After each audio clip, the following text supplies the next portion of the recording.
Hello, my name is Tyler Wright, and this is my 360 diversity presentation. Classroom management in PBS consists of three main parts. It is the physical environment, it is also the rules and expectations within the classrooms, and then it is the routines that go along with those things. When students make an inappropriate decision or do something to get themselves in trouble, it is important to give them options to, as for punishment, and also time to correct the choice that they made. So if a student isn't listening, instead of getting on them right then and there, talk to them about making proper and better decisions, and then give them a little bit of time to make those better decisions before instantly going right into a punishment. Also, with those punishments, give them options. So don't have the same student, if they're misbehaving, go out of the classroom every single time. Because if that student is misbehaving during math every single day and they get to leave math class during that time where they're misbehaving, they may think that their actions are actually something good for them because they're getting out of math, which is a response that they want. For classroom management, consistency and repetitions are two giant things. It's going to be tough at first to get the students to follow along with the routines that you're asking them to do, but the more clearly and concisely that you repeat and keep going over the same things over and over, so that way they know that this is how it's going to be, and they get used to those repetitions and routines, that'll make things a lot easier. Also, another huge thing to have in the classroom is a genuine interest in your kids. If the kids know that you are there and you're interested in them and want them to do better and want to learn from them as much as them learn from you, then that's going to help those kids feel a connection with you and help them succeed better in the classroom. Ranging an instructional environment, there are a few different types of environments. You have smaller large group environments, which is when a small group of students is working together, or a large group, maybe half the class or so, is working on something together. You also have one-on-one instruction, which is when a student is working directly with a teacher or a support staff member. There's independent learning when the kids are working by themselves. Cooperative learning when kids are learning together. And also like peer tutoring when the students are kind of helping each other learn different things that are best helped from learning from a peer. With all those things, the physical arrangement of a classroom is important to keep in mind. If you have a individual learning area, say maybe you're working in a kindergarten classroom, first grade classroom, and there are blocks that the students are allowed to play with to get them hands on working on things, and it's going to be a naturally loud area. You don't want to have that area sitting right next to the teacher's desk where you may be grading or you may be up instructing another group of kids with this loud action going on right next to you. So the way you set up your classroom could be beneficial to have the noisier areas separated as much as possible from the areas where you may be up instructing or doing the teaching by yourself. Another thing is to place materials in appropriate places. So if there are scissors next to the paper, glue, maybe you have a cutting station, getting those things set up in an area that makes sense to you and the students so that way they know where to look for items as well. And also making the students aware of where these items are is important too. If the students know where the pencil sharpener is and you tell them the procedures you want for them to go and sharpen their pencil, then that'll eliminate them asking over and over every single day, "Excuse me, teacher, where is the pencil sharpener at?" And instead, you've already gone over this with the class, so that way they know where it's at, they know what's expected of them to go sharpen the pencil, and then come right back to have a seat. Alright, strategies for social interaction problems. Okay, there are a few different social interaction, there are 5 different components that really make this up. There's self-awareness, there's self-management, there is social awareness, relationship skills, and responsible decision making. So starting with self-awareness, that is being able to identify one's own emotions. And this can be done through like reflecting or journals within the classroom to let the kids have an area where they can write down and record how they feel about a given situation. That'll help promote their self-awareness. Then you have self-management or control of those emotions.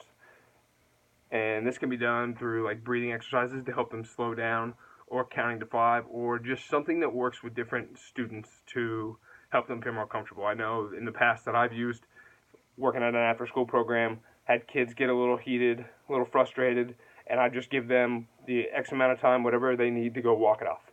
Just go out in the hallway, take some time, get a breather, go walk to the water fountain, come back. Sometimes that just does wonders to get the kid out of the situation, get them by themselves to kind of collect their own thoughts and emotions, and separate them from whatever instigated it, and then give them time to come back. And things can be just that simple. Sometimes it still needs to go another step further. Another thing is social awareness, which is the main thing to think about. That is empathy, or the ability to see how others are feeling and be able to feel that same feeling. These can be promoted through like a service learning project, somewhere where the students can actually see other people in their community and how they are living and acting, and how the students can help them. Another thing to benefit is relationship skills, which is just working with others and the ability to resolve conflict. No matter what happens in life, no matter what career path these kids end up taking in the future, or what they end up doing, there's always a time and a place where they're going to have to work with other people. Regardless of what you do, there's always times where you have to work with other people. So being able to build the skill set to work with other people is very important at the young age, so that way by the time they become adults or in the teen age, when they start working jobs, they can be able to communicate well with others and resolve conflict without it becoming overblown or out of proportion. And the final thing is responsible decision making. So it's really about evaluating the consequences of each particular consequence or decision that could be made, and having the students be able to evaluate, okay, if I make this decision, I'm going to have this consequence, or if I make decision B, I'm going to have this consequence. Which consequence is better or worse, and then letting the students make that decision and truly see how that affects them. Finally, we're going to talk about the FAST method, which stands for, the F stands for freeze and think, the A stands for alternatives, the S stands for solution evaluation, and the T stands for try it.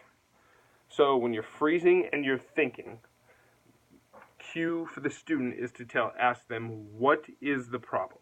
So you want to stop and think about what the actual problem is. Then you move on to the A, and you talk about the alternatives. So what are our choices to make regarding this particular problem? Then you have your solution evaluation. So if I make one of those decisions, how is that going to affect the outcome of the situation? And trying to choose which one of those solutions is going to be best for everybody involved. Finally, the T stands for try it, which is, did this situation work? After you try it, you want to be able to reevaluate and say, okay, I thought the consequence was going to lead to this, and it did, so I know this worked. Or you thought the consequence was going to be one way, and it didn't end up working out, and then you can think about, okay, what decision can we make next time to help improve that for us in the future? How I would implement this in the classroom, the FAST strategy in the classroom, is first off, I would just talk it through with the students. So I would break it down, have all my students come together, and we would just talk about what the F, A, S, and T stand for, and how we would go about executing those things in a daily situation.